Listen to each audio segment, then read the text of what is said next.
भाई पहला क्वेश्चन देख लो।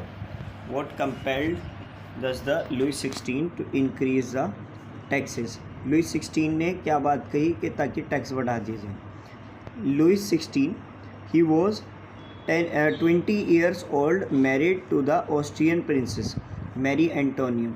अच्छा, उसकी जो वाइफ थी ना, उसका नाम था मैरी एंटोनियन। किसकी वाइफ?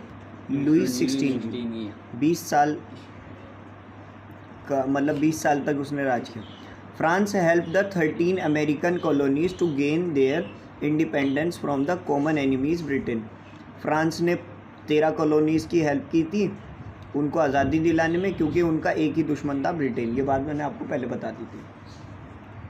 फ्रांस फिर उसके बाद the war added more than a billion livres to the delete. Livres क्या है? वहाँ की करेंसी थी फ्रांस की। कई बिलियन पैसे उसके अंदर लग गए थे। Already rising to the more to the 2 billion livres. 1 billion से कम 2 बिलियन और ज़्यादा लग गए थे उस लड़ाई में, क्योंकि मैंने बताया कि आर्मी जब भी आप कहीं भेजोगे तो पूरा आपको जो है वहाँ के उस आर्मी के शेल्टर का और उसका ये सब चीज़ों का देखना पड़ता है आपको। फूड का, खाने का, है ना, उसकी फैमिली का। वेरी गुड, हाँ वो याद है तुम्हें, भूलेंगे। चलो नेक्स्ट आता है। The France government was objected to spend an increasing percentage of its budget in west payment alone. तो फ्रांस की जो गवर्नमेंट थी उन्होंने थोड़ा खर्चा और वैसे किया था ताकि वो जो है बजट वगैरह, मतलब वो अपना खुद का अपने खुद के एक्सपेंसेस कुछ अपने खुद सब कुछ कर सके। अपने खुद के इतने एक्सपेंसेस कर दिए थे जिसकी हद नहीं थी। नेक्स्ट क्वेश्चन आता है, how was the society France formed. France की सोसाइटी कैसी थी? तो पीपल ऑफ फ्रांस जो है ना वो 23 मिलियन से 23 मिलियन तो 23 मिलियन तो 23 मिलियन तो वो 1715 में थे। लेकिन अब क्या हुआ, 28 मिलियन लोग हो गए कुछ ही सालों में। 1789 आते आते 28 मिलियन, 3 मिलियन एकदम बढ़ गए। तो थोड़ा फूड की शॉर्टेज हो गई थी उस वक्त। So the price of the bread which was stable but of the majority rose rapidly. तो जो ब्रेड थी ना उसकी ज़रूरत ज़्यादा हो गई थी, मतलब ब्रेड मतलब रोटी चावल ये चीज़ें, इनकी अब खाने की नीड ज़्यादा हो गई और लिमिटेड लैंड होने की वजह से खाना कम ही बनता था। But the wages did not keep the pace with the rise in the prices. और जो मजदूरी थी ना, वेजेस मजदूरी को कहते हैं, वो भी अपनी जगह पूरी नहीं हो पाती थी। नेक्स्ट क्वेश्चन पे आ जाओ। जब मैम ट्रैक्टर पढ़ा दी थी मैम ने, अब देखो नाम जाता रोटी का नहीं आता, ब्रेड ही कहते हैं, मतलब ब्रेड रोटी को कहते हैं। अब आप ब्रेड समझोगे तो ब्रेड आपको लगेगा कि वो 10-15 रुपए वाली मिलने वाली ब्रेड है, लेकिन ब्राउन ब्रेड। अच्छा जी, देखो टाइप्स ऑफ टैक्स। टैक्स कितने तरह के होते थे? एक टैक्स लिया जाता था थेटिस और एक टैक्स लिया जाता था टेल। थेटिस टैक्स जो था, a tax levied by the church companion. मैंने बताया चर्च लोग अलग लेते थे और ये नोबेलिटी लोग अलग लेते थे, क्लर्जी अलग लेते थे, नोबेलिटी अलग लेते थे। तो ये टेल जो था, taille directly paid to the state, ये किंग को देना पड़ता था। ये टेटिस तो जो है वो चर्च लेते थे। 1/10 ऑफ द एग्रीकल्चर प्रोडक्शन, 10वां हिस्सा लेते थे, मतलब 100 में से 10। चलो जी आ जाओ। व्हाट इज़ द, ये देखो इंपॉर्टेंट लिखा हुआ, क्या बात, किसने लिख रखा है इंपॉर्टेंट? सर मैंने लिख रहा, पिछली बार आया था। चलो फिर तो होगा भाई। What is the significance of the tennis court path. Tennis court path royal tennis court में बताया मैंने आपको, 3rd स्टेट के लोग इकट्ठे हुए, उन्होंने एक मीटिंग करी।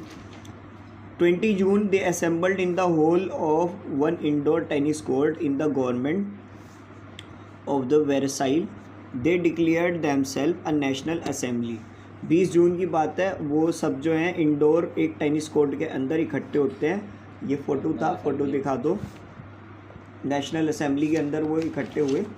ये नहीं है भाई, पीछे है ये रहा, ये वो याद आ गया, करो आगे करो। ये खड़े हो गए, ये सब के सब, ये यहाँ पे 20 जून की बात है कि सब के सब यहाँ इकट्ठे हुए और इन्होंने जो है assembled in the hall of the indoor tennis court in the ground and the Versailles के टेनिस कोर्ट के अंदर। They declare themselves a national assembly, खुद को नेशनल असेंबली डिक्लेयर कर दिया। Swear not it disperse till they had drafted a constitution, फिर उसके बाद उन्होंने अपना खुद का एक कॉन्स्टिट्यूशन लिखा। For the France would limited the power of the monarch, जिसमें मोनार्की की जो पावर थी यानी लुइस 16 की जो पावर थी वो कम हो जाती। पहले तो लुइस 16 ने इस कॉन्स्टिट्यूशन को मानने से इनकार कर दिया और बाद में इसने जो है इसको अलाउ कर दिया था। वो उसके बाद किया था बेरस्टाइल, जो बोस्टिल जेल थी उसके हादसे के बाद। तो ये वो कॉन्स्टिट्यूशन का वो है frame. When did the first French Revolution occur? 14 जुलाई 1789 को फ्रांस का पहला रेवोल्यूशन हुआ। भाई क्यों हुआ था? वो जो बेरस्टिल जेल थी वही हुआ था यहाँ, ठीक है। तो 14 जुलाई 1789 को वही काम हुआ था। नेक्स्ट आ जाओ। Define the sustainable crisis, a extreme situation where the basic means of the livelihoods are emerged. Sustainable crisis कहते हैं जो छोटी मोटी चीज़ें जो हमारी लाइफ की ज़रूरत होती है, खाना, पानी, ये सब चीज़ें, तो वो उसे कहते हैं हम सब्सटेंशियल क्राइसिस। अगर वो चीज़ कम होने लगी तो उसे सब्सटेंशियल क्राइसिस कहते हैं, ठीक है भाई। एक्टिव सिटीज़न, पैसिव सिटीज़न पिछले साल भी पिछले उसमें भी आया था, कर लो इसको भी। Different between the citizen and the passive citizen है। एक्टिव सिटीज़न कौन है? Only man about 25 years age, जो लोग 25 साल से ज़्यादा होते थे, जिनको टैक्स इक्वल देने का राइट था। 3 days of the labours way were given the status and the active citizens, जो लोग 25 साल से ज़्यादा होते थे और वो टैक्स देते थे, ठीक है। पैसिव सिटीजन्स कौन थे? ये remaining man and women, all women are the dispose at the passive citizens. ये लोग टैक्स नहीं देते थे, वोट नहीं दे सकते थे। विमेंस जितनी थी ना उन्हें पैसिव सिटीजन्स कहा जाता था। देखो जब वोटिंग सिस्टम शुरू हुआ ना, मतलब जब मैक्सिमिलियन रोबिन्सन को वो दिया गया था, तो सुन लो, जो लोग वोट दे रहे थे ना वो 25 साल से ज़्यादा बंदे थे, 25 साल से ज़्यादा उम्र के। और जो लोग अमीर होते थे, जिनकी अपनी खुद की लैंड होती थी, वही वोट दे सकता था। लेकिन जो रेंट पे रह रहा है उसको वोट देने का अधिकार नहीं। तो अब आज के ज़माने में देखो कोई एक्टिव पैसिव नहीं, उस टाइम पे था। उस टाइम पे जो बहुत से अमीर होते थे वो देते थे। अब ये है कि इंडिया का कोई अपने देश का कोई सिटीज़न होना चाहिए, वही वोट दे सकता है 18 साल से अब, चाहे वो मैन है चाहे वुमेन है। पहले वुमेन को देने का अधिकार नहीं था, जिसके पास अपनी खुद की लैंड नहीं होती थी उसको देने का अधिकार नहीं था। बात समझ में आ गई? Name the national anthem of the France, competed when was it sung first time? France का नेशनल एंथम कौन सा है? आज भी वही गाया जाता है, मर्सेलियस जो है फ्रांस का, जैसे हमारा जनगण मन है, इसी तरह मर्सेलियस फ्रांस का नेशनल एंथम है। Is now the national anthem of France. Among the patriot songs they sang both the Marseillaise. Patriotic songs कहते हैं देशभक्त, ठीक है। कंपेयर्ड बाय द पोएट रोवर डी आइसेल, ये इसका नाम है रोबर्ट डी आइसेल, जिस बंदे ने ये गाया था। It was sung for the first time by the volunteers from the marshals as a march in the Paris and so get it name. अब सुन लो, ध्यान अब आया, देखो ध्यान, नहीं तो मेरे जहन में नहीं आ रहा था। ये जो पेंटिंग बना रखी ना, इसमें आप देख रहे हैं आर्मी के लीडर्स खड़े हैं और ये सब, ये जो सॉन्ग आ रहे हैं ये मर्सेलियस सॉन्ग आ रहे हैं। ये मतलब पहली बार जब गाया गया नेशनल एंथम, तो ये उसका एक तरह से पेंटिंग है। अब कोई DSLR लेके तो बैठा नहीं था उस टाइम, तो पेंटिंग से ही काम चलाना पड़ रहा, हम गरीब लोग हैं। Define political clues. Political clues क्या है? Political clues became an important rolling point for the people who visited to the discuss government policies and the plan their own form of the active these were important railing points. भाई कोई government अगर कोई decide करती है कोई चीज़ तो उसके बारे में ये एक तरह से ज़रूरी पॉइंट्स हैं जिसके बारे में गवर्नमेंट कोई भी चीज़ डिसीज़न लेती है ना, मान लो तो कोई भी पॉलिसीज़ वगैरह के डिसीज़न लेती है तो पहले वो लोगों से देखेगी, एक्टिव पीपल्स से पूछेगी कि भाई हाँ ये चलना ठीक है कि नहीं, ठीक है। Were the Jacobin club who were its member. Jacobin club क्या था, कौन थे इसके मेंबर। The most successful of the club, बहुत सारे क्लब खुल गए थे जिनमें से एक क्लब जैकोबियन क्लब था और सक्सेसफुल क्लब था ये। Was that of the Jacobin which got its name from the farmers, जिसको उसका नाम मिला था फार्मर्स के द्वारा। Comment of the saint Joseph in Paris, एक फार्मर के द्वारा दिया गया था saint Joseph Jacob, saint Jacob के नाम से, जो कि पेरिस के रहने वाले थे, वो एक फार्मर थे, उनके नाम से सेंट जैकोब के नाम से जैकोबियन नाम पड़ा। The member of the Jacobin club belong mainly the less prosperous section of the society. ये जो लोग थे ना, कम दर्जे के लोग थे, सोसाइटी के कम दर्जे के लोग, ठीक है। There leader was the Maximilian Robinson. Maximilian Robinson एक महान शख्स थे, वो इस जैकोबियन क्लब के मालिक थे। ये रही मिस्टर जैकोब मैक्समिलियन रॉबिन्सन की फ़ोटो। और पढ़ना हो तो इसी में पढ़ सकते हो कि मैक्समिलियन रॉबिन्सन के बारे में थोड़ा सा ही ना यहाँ पे बताया गया है कि मैक्समिलियन रॉबिन्सन जो थे वो एक कंट्रोवर्शियल फिगर थे, मतलब थोड़ा सा जिसके ऊपर थोड़ी सी कंट्रोवर्सी हुई हो, ऐसा पर्सन थे फ्रेंच रेवोल्यूशन में।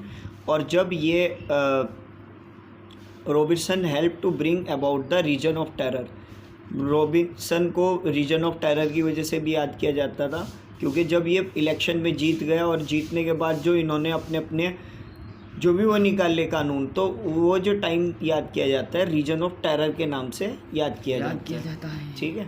और इनको भी गुलेटिन कर दिया था क्योंकि इनकी हरकतों की वजह से, तो वो तुम आगे पढ़ोगे।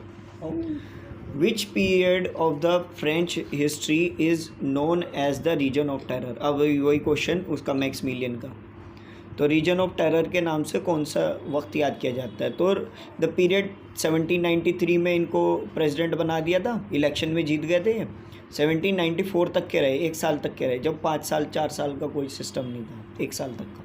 इस refers as the region of terror. 1793 से लेकर 94 तक रीजन ऑफ टेरर के नाम से याद किया जाता है। Followed a policy of the several control and the punishment. ये क्या है, कुछ कंट्रोल कर दिया इन्होंने, कंट्रोल ले लिया इन्होंने पूरे देश का, और कुछ पनिशमेंट निकाल ली। All those whom he saw as the being enemies, जिसको भी ये लगता था ये मेरा दुश्मन है, ऑफ द रिपब्लिक, लोगों का दुश्मन है, वर अरेस्टेड, उसको अरेस्ट कर लिया जाता था, या इम्पोज्ड, ये आपने इम्पोर्टेंट गलत लिखा है, यहाँ पे इम्पोज्ड आएगा। NCERT की बुक देखो तो तुम्हें यहाँ साफ साफ दिखेगा, यहाँ पे इम्पोज्ड लिखा है। इम्पोज्ड का मतलब जो ये लिखा साफ साफ, were arrested and imposed, impression लिखा है। इम्प्रीजन का मतलब है जेल में डाल देना, प्रिजन कहते हैं ना जेल में। वॉज अरेस्टेड और imprison and then tried by the revolutionary tribunal, या फिर उसको जो है रेवोल्यूशनरी लोग डिसाइड करते थे इसके साथ क्या जाते थे। और अगर वो गिल्टी मिलता था, अगर वो मान लो ये मिलता था कि उसने अपराध किया है, तो उसको गुलेटिन कर दिया जाता था। गुलेटिन तुम बताया क्या, गुलेटिन क्या था, गुलेटिन क्या था, ये एक पनिशमेंट वो थी, यहाँ पे गर्दन रखते थे और पटैक देने से कट जाती थी। आगे आ जाओ। मीट और ब्रेड जो थी वो रेशन थी। इसके वक्त पे, मैक्समिलियन के वक्त पे, पीजेंट्स को फोर्स किया जाता था कि वो ट्रांसपोर्ट करें ग्रेन्स को सिटीज़ में, और उसको जो है गवर्नमेंट के फ़िक्स प्राइस से ही बेचें। जो गवर्नमेंट ने प्राइस तय कर रखा उसी पे बेचें, कोई अलग अलग वो ना हो प्राइस। चर्चिज़ को बंद कर दिया गया और उनको जो है ऑफिस या तो बैरक बना दिया गया, आर्मी के रहने का घर, या फिर उनको जो है ऑफिस बना दिए। ठीक है, ये था region of terror. Next question भाई क्या है तुम्हारा? Name any 2 womens which were starving the destiny of the French revolution. Womens को ज़्यादा वो नहीं मिला था, तुम्हें बताया अधिकार नहीं मिला था इतना ज़्यादा फ्रेंच रेवोल्यूशन में। तो यहाँ क्या हुआ, 2 वुमेन्स जो थी जिनको ज़्यादा वो किया गया, क्रिटिसाइज़ किया गया, जिसमें वो रहा, एक तो था सोसाइटी ऑफ द रेवोल्यूशन और एक था रिपब्लिक वुमेन। तो ये 2 तरह के वो चलाए गए थे जिसमें वुमेन्स को पूरा सपोर्ट किया गया, बट इसका उस वक्त कोई ज़्यादा वो नहीं किया, वुमेन्स को इक्वालिटी नहीं दी गई जब भी। Explain the triangular slave trade. Triangular slave trade क्या है? One of the most evolutionary social reforms of the Jacobian was the abolition of the slavery in the France colony। सबसे पहले तो जैकोबियन क्लब्स ने क्या किया था इसमें कि जो भी स्लेवरी लोग थे उसे फ्रांस के ही लोगों में शामिल कर दिया गया। स्लेवरी कौन है? गुलाम लोग थे, उन्हें जो है वापस से उनको अलाउ कर दिया गया। This was the made by the triangular slave trade between Europe, Africa and the America। ये ट्रायंगुलर स्लेव कहाँ से निकाला गया? यूरोप से, अफ्रीका से और अमेरिका से। ये 3 यू बने, एक अफ्रीका, एक यूरोप, एक अमेरिका। ठीक है। The slave trade began the 17th century. 17वीं शताब्दी से ये शुरू हो गया था। Explanation slaves labours made it the possible meet growing demand in the Europe.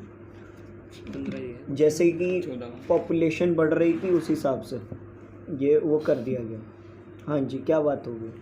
ये बहुत शॉर्ट लिखा हुआ आपका। जी सर, मैम ने अपने पास से रखे करने के लिए, और दीपांशु ने तो और शॉर्ट में लिख रखा है। ये तो मुझे उन्होंने कराया था, भी नहीं समझा। चलो ये भी समझा देते हो। पोर्ट सिटीजन्स और लाइक द, चलो वही देखते हैं, वो बहुत इजी लिखता है मुझे, देखो कितना शॉर्ट है। ट्रायंगुलर पिजन क्या है भाई?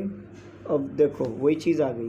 The triangular slaves trader was the carried between Europe, Africa and America. किन किन को लिया गया? यूरोप को, अफ्रीका को, अमेरिका को। एक ट्रायंगल बना लो, उसमें एक लाइन अफ्रीका की, एक लाइन अमेरिका की, बस। ठीक है। The explanation of the slave labour made it possible to meet the growing demand. जैसे कि पॉपुलेशन बढ़ रही थी ना, उस हिसाब से जो ग्रेन्स और वो थी ना, उसकी डिमांड को लिमिट रखने के लिए, उसको ताकि ज़्यादा से ज़्यादा एक्सटेंड करें, इसलिए ये ट्रायंगुलर स्लेव बने। ठीक है जी। Next question, how was the slavery finally abolished. Slavery क्या है? गुलामी। गुलाम लोगों को हटाया कैसे गया, मतलब ये गुलामी जो है ना, गुलामी सिस्टम कैसे खत्म? ठीक है, सॉरी। हाँ भाई, it was finally the conventional which was 1794 legislative to free as the slave. 1794 में फ्रेंच लोगों ने ही इसको एबोलिश कर दिया था। However, turned out to be the short-term measure. 10 years later, Napoleon reintroduced the slavery। बाद में इसके 10 साल बाद, देखो 1794 में कह तो गया था, कानून तो निकाल दिया था, लेकिन लोगों ने इतना मानना नहीं था। लेकिन उसके 10 साल के बाद नेपोलियन ने फिर दोबारा से इसको इंट्रोड्यूस किया, और 1848 के अंदर फ्रांस के अंदर फाइनली इसको एबोलिश कर दिया गया कि कॉलोनियल सिस्टम या ये चीज़ ख़त्म हो जाएगी। And analyse the rise of the Napoleon. Napoleon कैसे आया और उसके बारे में, तो 1804 में नेपोलियन ने खुद को एम्परर ऑफ फ्रांस डिक्लेयर कर दिया था। He was the brilliant general, मैंने बताया था आर्मी का था वो, तो वो कोई भी जंग नहीं हारा था अपनी लाइफ टाइम तक के, लास्ट में हार गया था वो, खैर 1815 की बात है। ब्रिटेन, पर्शिया, ऑस्ट्रिया और रशिया ने मिल के हराया था 1815 में। और ये जो जंग हुई थी, इस जंग का नाम कहते हैं वाटरलू। वाटरलू की जंग में 1815 में नेपोलियन हार गया था। ठीक है, बस इसके बाद चैप्टर हो गया तुम्हारा ये समाप्त। 15 सवाल थे, 15 के 15 20 मिनट में समझाए।